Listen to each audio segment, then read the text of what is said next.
आपल्याला आठवत असेलच आपला मृत्यूचा विषय चाललेला आहे, होय ना?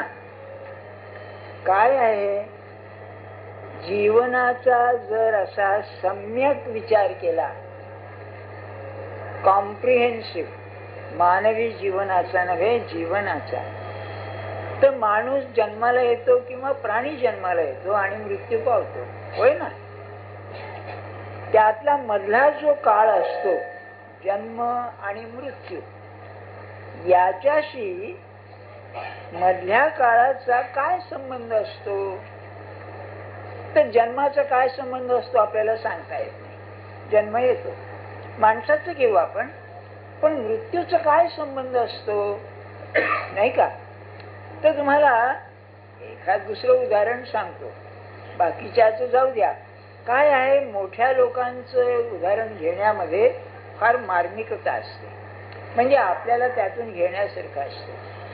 अलेक्झांडरची अशी गोष्ट सांगतात की त्याने जेव्हा अंतकाळ आला तेव्हा आपल्या लोकांना सांगितलं की मला तुम्ही जेव्हा तिकडे न्याल, जाळायला न्याल, पुरायला न्याल, जाळलं नाही त्यांना ग्रीक लोक पुरत असत, पुरायला न्याल त्यावेळेला माझे हात मोकळे ठेवा.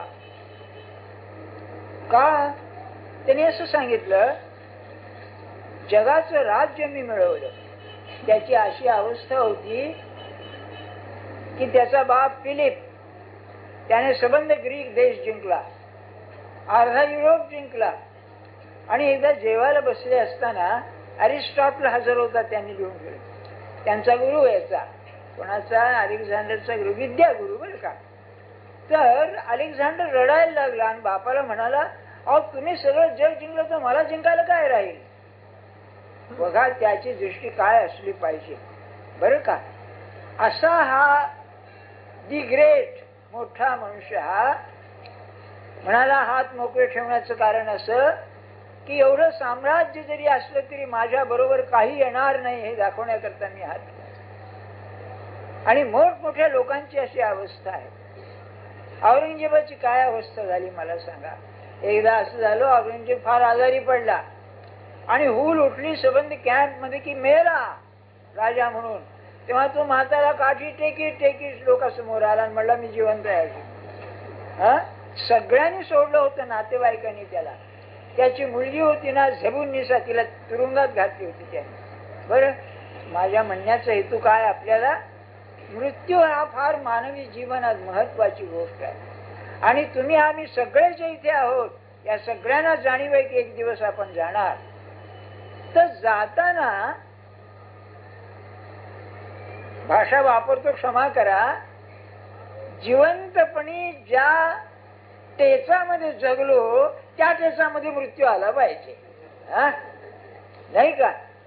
ज्या समाधानामध्ये किंवा ज्या अवस्थेमध्ये जगलो आपण, ऐश्वर्याने जगलो, त्याच्यात झालं. अहो काय सांगायचं आपल्याला,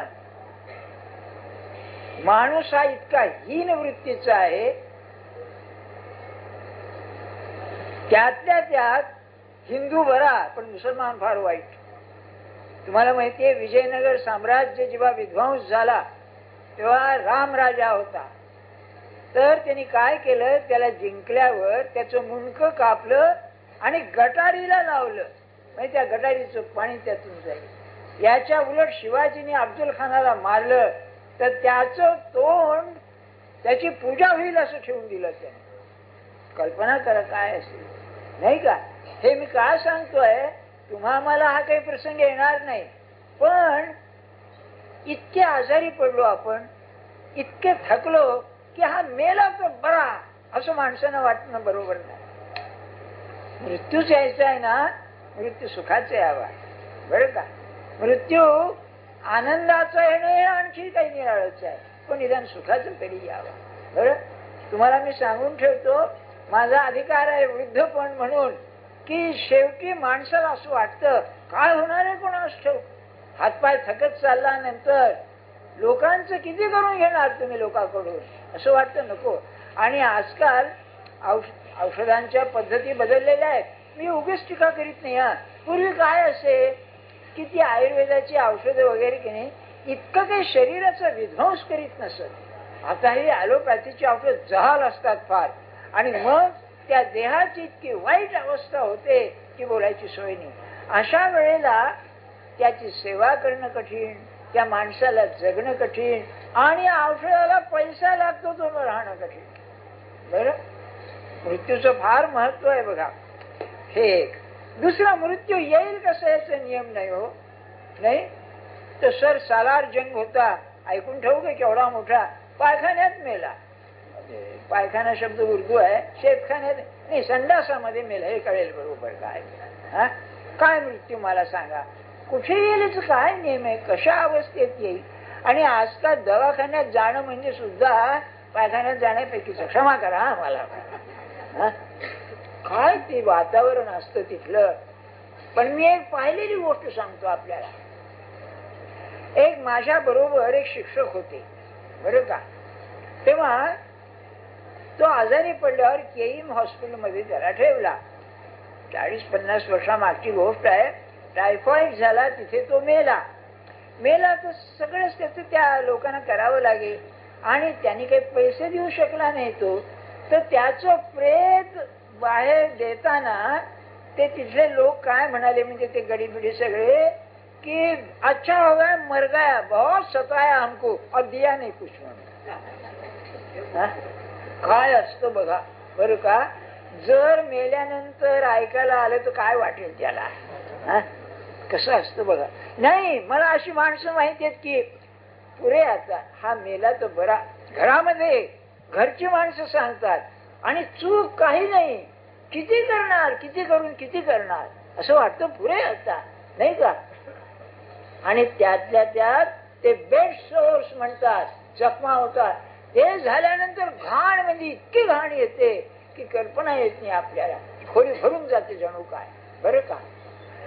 हे मृत्यूचं महत्व. आता प्रश्न असा, मृत्यू चांगला येणं म्हणजे काय. बरं, मृत्यू म्हणजे काय. प्राण आत कसा येतो माहिती नाही. आईच्या पोटात असताना आत प्राण येतो कसं माहिती नाही, बाहेर जाताना मात्र समजतं. बरं का. तेव्हा शरीरातून प्राण गेला की मनुष्य मेला. त्याचे 2 प्रकार आहेत. एक, प्राण बाहेर पडणं म्हणजे मेला, आणि प्राण आत खेचणं हा दुसरा प्रकार. आणि सत्पुरुषाचं मरण म्हणजे प्राण आत खेचणं आहे. आणि तुम्हा आम्हाला ते शिकायचं आहे. ज्ञानेश्वर महाराजांनी ते सांगितलेलं आहे. अहो म्हणजे काय हो, भाषा आहे की नाही, काय होईल, काय भानगड आहे. याचं उत्तम उदाहरण सांगतो आपल्याला. आपण रोज रात्री निसताना निरूपणात सुद्धा झोप येते की नाही. काय होतं मला सांगा. तुम्ही हसता, पण थोडा विचार करा. आपण इतकी माणसं बसलेली आहोत, एक विषय चाललेला आहे, मी निमित्त आहे सोडून द्या, आणि तुम्हाला डुकली येते, अनावर होऊन येते. म्हणजे काय होतं, तर बाहेरचं लक्ष सगळं आत खेचलं जातं, नाही का. तुमचा मेंदू थांबतो काम करायचा, आत खेचलं जातं. म्हणजे हा एक प्रकारचा मृत्यूच आहे परिस्थितीच्या दृष्टीने. म्हणून झोपेला मृत्यूची लहान आवृत्ती असं म्हणतात. आणि सत्पुरुषांचं मत असं आहे, ज्याने झोपेवरती ताबा आणला त्याला मृत्यूवरती ताबा येईल. आणि अर्जुन असा होता, त्याचा एक गुडाकेश असं नाव आहे गीतेमध्ये. गुडाका म्हणजे निद्रा, निद्रेवर स्वामित्व होतं त्याचं. बरं का. त्याला निमित्त लागत नसे. मला आता निसतो, माझ्या मते 2 माणसं मला अशी माहिती आहे, म्हणजे इतिहासातली. एक लोकमान्य टिळक आणि दुसरा नेपोलियन. तो म्हणायचा काम करताना त्यावेळेला काय असे मोटारी नव्हत्या, बग्गी असायची मोठी. बग्गी म्हणजे मोठी गाडी. आता ते व्हिक्टोरियाच्या पेक्षा मोठी गाडी. तेव्हा तो रात्री प्रवासाला निघाला की राजा, तो बादशाह होता, काम करायचा. तेव्हा ती फाईल्स घेऊन एक सेक्रेटरी समोर बसलेला, मध्ये मेणबत्त्या. आणि तो म्हणायचा की अरे आता 11 वाजले आहेत, मी अर्धा तास निसतो. म्हणून मान मागे टाकायचा आणि लगेच घोरायला लागायचा. अर्धा तासांनी जागा, पुन्हा काम सुरू. हा गुडाका म्हणजे त्याचे स्वामित्व. दुसरे लोकमान्य, ती तर पाहिलेली गोष्ट आहे. माझे एक वर्गमित्र होते, क्लासमेट कॉलेजमध्ये, त्यांचे वडील पोलीस इन्स्पेक्टर होते, ते CID मध्ये होते त्यावेळेला. तेव्हा लोकमान्यांना रात्री 9 वाजता शिक्षा झाली. चंदावरकर तेव्हा जज होते, त्यांनी शिक्षा सुनावली आणि त्यांना कुलाबा स्टेशन होतं त्यावेळेला, चर्चगेट नंतरच आहे, तिथे त्यांच्याकरता एक स्पेशल गाडी ठेवलेली होती. त्याच्यात त्यांचा डबा, 3rd क्लासचा डबा, त्या डब्यामध्ये त्यांना आणले, बसवले आणि बरोबर 2 युरोपियन इन्स्पेक्टर्स, हे हिंदू इंडियन सब इन्स्पेक्टर, आणि त्यांना आनंदला नेले. तिथे गुजरात गव्हर्नमेंटला हँडओव्हर केले, ते एक्स्ट्रॅडिशन म्हणतात त्याला. हा कैदी तिथे पोहोचवला. तेव्हा ग्रँट रोड स्टेशन आलं. त्यावेळेला बॉम्बे सेंट्रल नव्हतं. तेव्हा ग्रँट रोड स्टेशन आल्यावर त्याला बेलासिस रोड म्हणून एक स्टेशन होतं, त्याला नंतर त्यांनी सेंट्रल बॉम्बे सेंट्रल केलं. की 9 वाजून ते गेलेच होते. त्यांनी म्हणले बॉईज वॉच द टाइम. त्या युरोपियन लोकांना यांना विचारलं तिघांना, boys watch the time, 3rd क्लासचा डबा बरं का. तेव्हा त्यांनी सांगितलं की बाबा 9:30 होऊन गेले. बरं म्हणले. आणि आपलं उपरणं, ते लोक उपरणं वापरीत, त्या बेंचवरती हंतरलं आणि आडवे झाले. आणि ते सांगतात सबनीस मला, म्हणजे ते सब इन्स्पेक्टर, बेलासिस रोड आलं आणि घोरायला लागले. अरे काय हे, 6 वर्ष शिक्षा झालेली, काळ्या पाण्याची शिक्षा झालेली, आणि हा मनुष्य असा निसतोय, काय आहे मला सांगा. म्हणून गीतेचा अधिकार त्यांना होता लिहिण्याचा. लक्षात ठेवा आपण, काय सामर्थ्य असेल. आणि त्यांना कल्पना होती संध्याकाळी 5 वाजता चहाची वेळ झाली. जिन्ना त्यांच्या बाजूला सुद्धा बरं का. तेव्हा जिन्ना होता, खापर्डे होते, इथले ते दाजियाबाजी खरे म्हणून ते होते, ते सगळे वकील चहा प्यायचा म्हणून बरं का. तेव्हा त्यांचा भागचा होता धोंडू म्हणून. त्याला काय म्हणाले, धोंडू तुला शिक्षा ऐकणं सहन होणार नाही, तू आपलं बाहेर जा बरं का. आणि त्या लोकांना काय म्हणाले, दादासाहेब म्हणजे खापर्ड्यांना, आज म्हणजे काळ्या पाण्याची तयारी दिसते बरं का. म्हणजे कल्पना आलेली होती त्या माणसाला की काय आहे पुढे ते. आणि ब्रिटिशांचं चातुर्य बघा, ब्रिटिश जजेस होते की हो, पण चंदावरकरांना नेमले की तूच शिक्षा सांग त्यांना म्हणून. काय बघा सगळं. तर सांगण्याची गंमत पुढेच आहे. आनंदला उतरले, तिथले मग गुजरात गव्हर्नमेंटचे हे आले होते, DSP वगैरे युरोपियन सगळे बरं का. तर तिथे त्यांना चहा दिला. तो DSP युरोपियन काय म्हणाला ब्रिटिश की तुम्ही आमच्या देशात जर असता तर ब्रिटिशांनी तुम्हाला खांद्यावर घेऊन नाचले असते. म्हणजे तुम्ही ह्या हिंदुस्थानात आहात म्हणा प्रसंग. तर हे निघाले परत, हे जे सबनीस. तर ते काय म्हणाले की बाबा मला 2 गोष्टी विचारतो आपल्याला. पहिली म्हणजे आपण लिजलात घोरायला कसे लागलात. तर ते काय म्हणाले, अहो झोपेची वेळ झाली, झोप आली म्हणाले. अरे वा, निरूपणात झोपेची वेळ येते का हो. अरे काय तयारी आहे मला सांगा. हा नाही, गीताचं तत्वज्ञान हे असं आहे बाबा. म्हणून ज्ञानेश्वर महाराजांच्या सारखा महात्मा आपण होऊन खाली उतरला. काय समजता तुम्ही. मी तुम्हाला सांगितलं ना, तुम्ही आम्ही कल्पना करा की आपल्याला त्याच्यात घातलं आणि दार बंद करून घेतलं, बोंबलो आतमध्ये बसून उन्हाना ऐकायला कोणाला जाणार, तडफडून मरून जाऊ आपण. हा पुरुष आपण होऊन आत उतरतोय. काय असेल त्या पुरुषाला ज्ञानेश्वरी लिहिण्याचा अधिकार आहे. लक्षात ठेवा आपण. हो नाही का, मृत्यूला तोंड द्यायचं. म्हणून महाराजांचं एक वाक्य फार छान आहे. अरे परमार्थ म्हणजे काय, तर मृत्यूशी हस्तांदोलन करणं हा परमार्थ आहे म्हणाले. ये तू, आय वेलकम यू म्हणतं असं, तुला तुझं स्वागत असो. ते नाही का तुम्ही मोटरीने गेला तर काय सहर्ष स्वागत करते आमच्या तुमच्या नाही का, तसं सहर्ष स्वागत करणं. मृत्यू म्हणजे काय, सहज आहे अशापैकी. तेव्हा सांगण्याचा हेतू आपल्याला काय की त्या या सबनीसांना म्हणाले की झोपेची वेळ झाली, मला झोप आली. बरं, तेव्हा तसा मृत्यू हा स्वाभाविक आला पाहिजे. बर, आता गंमत अशी, आपण जेव्हा निसतो त्यावेळेला काय होतं, पहिल्यांदा की नाही बाहेरचं जग सुटतं, नंतर मग मन शांत होतं, मग तर बुद्धी शांत होते. एखादी काळजी लागली तर झोप येत नाही, सारखं ते डोक्यात फिरत राहतं आणि मग आपण झोपेत जातो, नाही का. याला इंग्लिश मध्ये फार अप्रतिम शब्द आहे, विड्रॉल असा शब्द आहे. म्हणजे आपण हळूहळू आतमध्ये येत जातो. आणि अध्यात्माचा जर मृत्यू असेल, म्हणजे जो ज्ञानेश्वर महाराजांनी वर्णन केलेला आहे, तर हा असा आतमध्ये जायचा आहे. सांगतो आपल्याला. दुसरा मृत्यू असेल तर बाहेर पडण्याचा, बरं का. प्राण बाहेर जातो म्हणतात ना, तसा सत्पुरुषाचा प्राण बाहेर जात नाही, त्याचा आत खेचला जातो.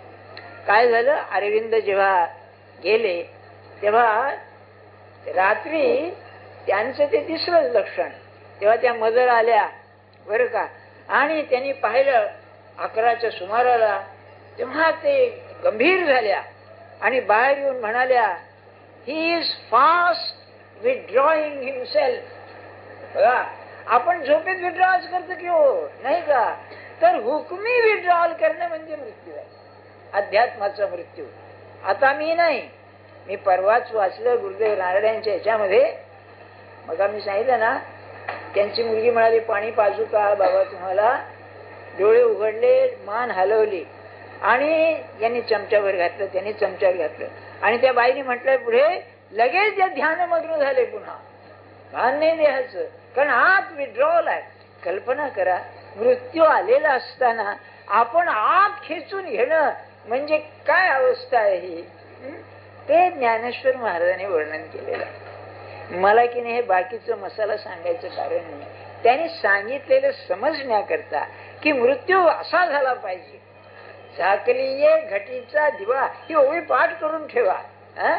झाकलीये घटीचा दिवा, काही नेणो जाहला केव्हा, तैसा जो पांडवा देह ठेवी. तरी काय म्हटलंय, तैसा जो देह ठेवी, मरतो नाही आपण, होऊन देह सोडतो, बरं का.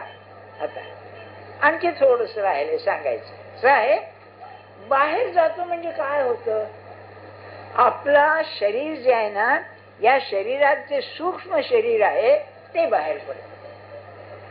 फरक काय आहे, माझा जो सूक्ष्म देह आहे हा गेला की मेला, झोपेत स्वतः बाहेर पडतो, पण पुन्हा परत येतो.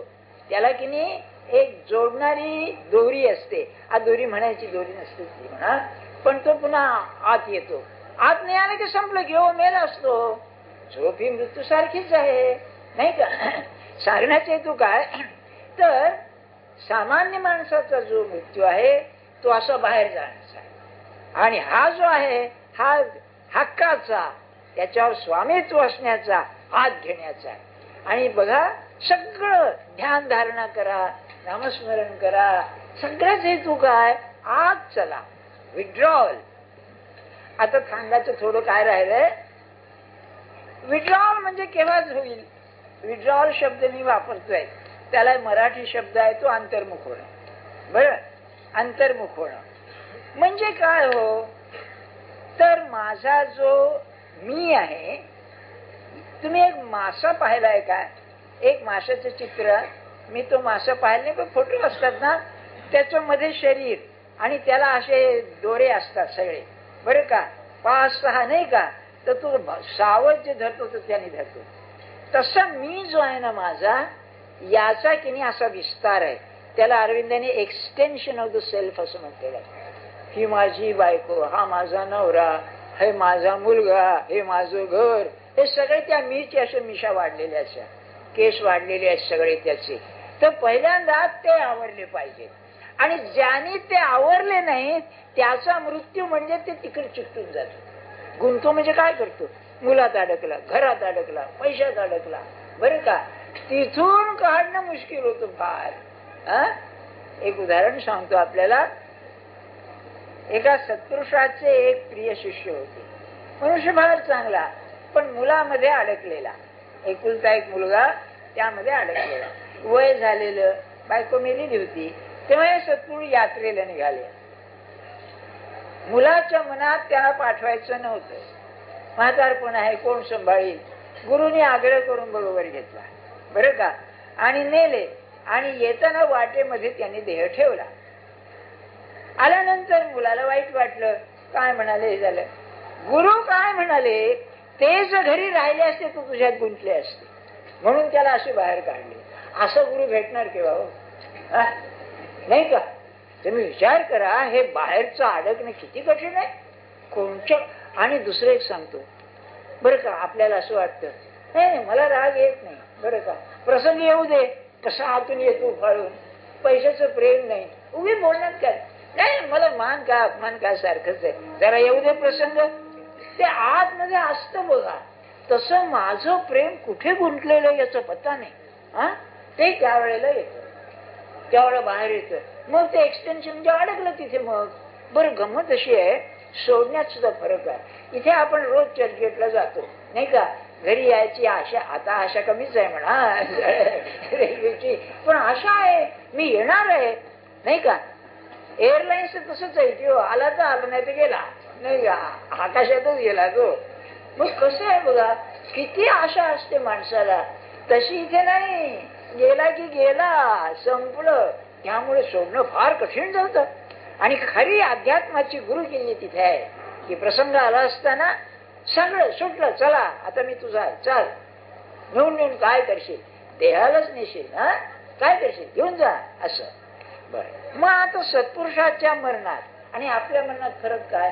आपण बाहेर दृश्यामध्ये गुंतून जातो, सत्पुरुष काय करतो, असं आतमध्ये अंतर्मुख होऊन विड्रॉल म्हणजे आतमध्ये खेचून खेचून प्राण त्याच्या पलीकडे जातो, मन त्याच्या पलीकडे जातो, बुद्धी त्याच्या पलीकडे जातो. मागच्या रविवारी मला आठवत नाही, पंचकोशाचं मी जे वर्णन केलेलं आहे ना, त्या पंचकोशाच्या पलीकडे जातो, आनंदाच्या ही पलीकडे जातो आणि आत्म्यात मिसळून जातो. म्हणून त्याचा मृत्यू म्हणजे नुसतं तुम्हाला देह गेलेला दिसतो, तो परमात्म्याशी तादात्म्य पावतो.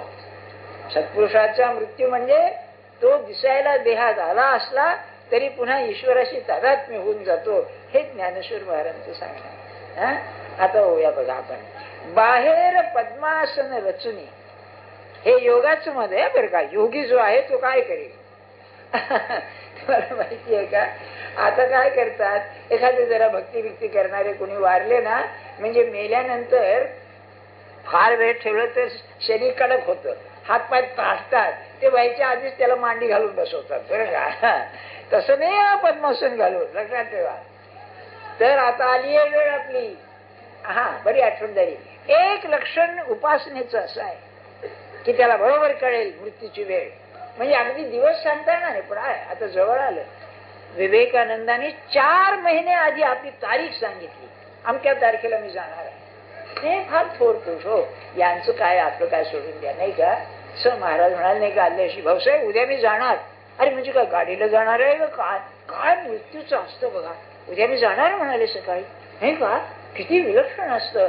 असं तुम्हाला सांगता आलं तर नाही का, काय म्हणजे त्याची तयारी कशी आहे बघा. आपण डॉक्टर इतके मृत्यू पाहतो, त्याची तयारी करतो. आता काय फार जगत नाही, आपण स्वतःबद्दल बेफिकीर असतो नाही का.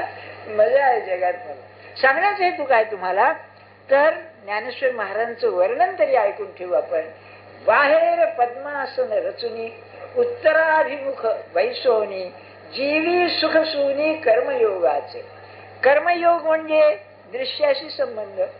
तर त्या दृश्याशी संबंध असणारा जो कर्मयोग आहे तो पूर्ण झाल्यामुळे ज्याच्या हृदयाला आता बाहेरचं आकर्षण राहिलं नाही म्हणून त्यांनी सांगितलं. बरं, तर लोकांना म्हणतो आता मला पद्मासन घाला, मी पद्मासन घालून उत्तराभिमुख आहे, तो उत्तर दिशा यमाची दिशा आहे म्हणून उत्तराभिमुख, त्याला आता त्याच्याशी संवाद आहे ना, म्हणून उत्तराभिमुख बसून आत मीलने मनोधर्मे स्वरूप प्राप्तीचे प्रेमे. सांगतो आपोआप संभ्रमे मिळावया.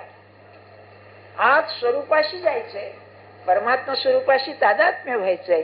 हा सत्पुरुषाचा मृत्यू, योग्याचा विशेषतः. तर म्हणाले संभ्रमे म्हणजे आनंदात असतो. आता मृत्यू आला ना, आता आनंदात आहे. का आनंदात आहे, संभ्रमे मिळाव्या. आता आपण परमात्माशी तादात्म्य पावणार म्हणून आनंदात आहे. तर कसं मीनलेने मनोधर्म, त्याचं मनच काम करण्याचं थांबून जात. काय कसं होत असेल आपण मेल्याशिवाय कळायचं नाही, मेल्यानंतर सांगायला येणार नाही हो, असं काहीतरी आहे विचित्र नाही. तर काय बघा, मी मनोधर्मे स्वरूप प्राप्तीचे प्रेमे, मला आता भगवंताचं दर्शन होणार, मी आत्म्याशी तादात्म्य पावणार, या संभ्रम म्हणजे आनंद, या आनंदामध्ये आहे. इथे मला एक मुद्दाम गोष्ट सांगायची. महाराज म्हणाले, नामाचं प्रेम ज्याला आलं त्याला खरोखरच असं होईल की अंतकाळ आधी कळेल, आणि आल्यानंतर तो म्हणेल हा, कारण म्हणले आता ही संधी साधतोय मी, देह सुटतोय आणि नामात चाललोय मी, भगवंतापाशी जाणारच म्हणाले, असे आनंद असतो राहायचे. काय या लोकांची दृष्टी तरी काय असते मला सांगा.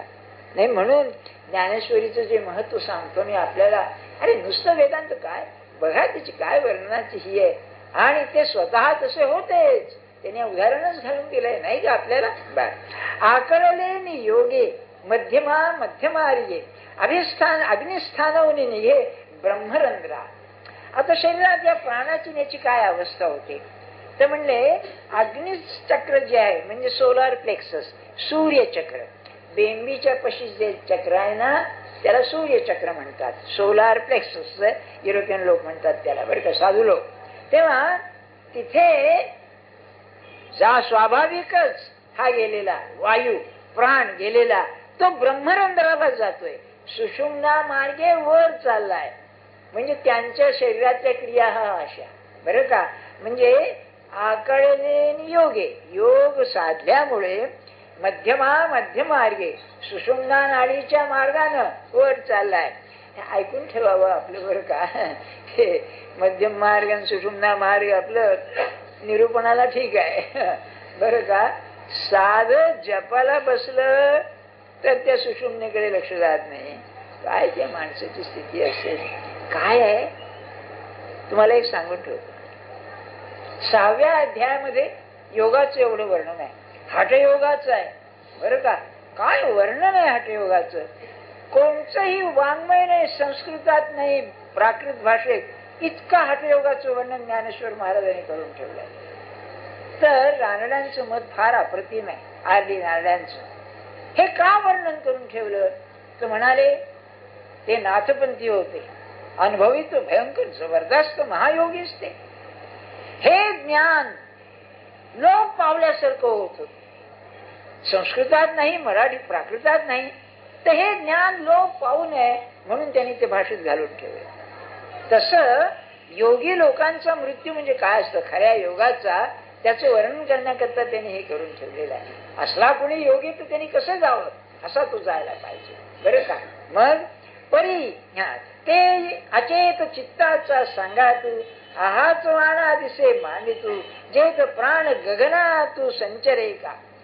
तो ब्रह्मरंध्रामध्ये म्हणजे ब्रेनला, हो भाषा त्यांची, तो ब्रेन पशी, मेंदू पशी तो प्राण गेला तर खालच्या ज्या प्राणाच्या अवस्था आहेत, मन आणि चित्त यांचा संबंध सुटतो, म्हणजे त्यांचा संबंध राहत नाही, तो मेंदू मध्ये प्राण जातो. परी तेच अचेत चित्ताचा सांगा तू, आहाच वाणा दिसे मांडितो. मग माझा या चित्ताशी संबंध होता हे खोटच वाटायला लागतं, नाहीच त्याचा संबंध काही. मग प्राण गगना तू संचरे का. हाय गगन कोणचं, चित गगन आहे, बरं का. चित्त सुद्धा नव्हे, चित गगन, तर तो आत्म्याशी तादात्म्य पाहून गेल्यासारखा.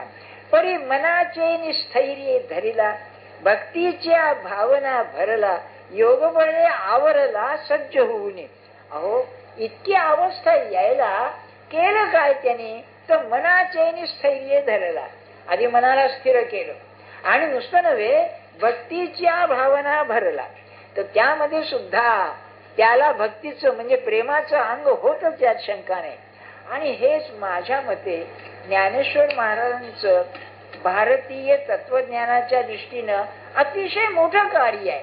तुमचा याच्याशी काही संबंध नाही, आचरणाशी नाही, पण आपला विषय म्हणून सांगून ठेवतो. हे महायोगी वेदांती आणि त्यांचे ते चिद्विलासवाद म्हणजे काय, विश्व जे आहे परमात्मा स्वरूपच आहे.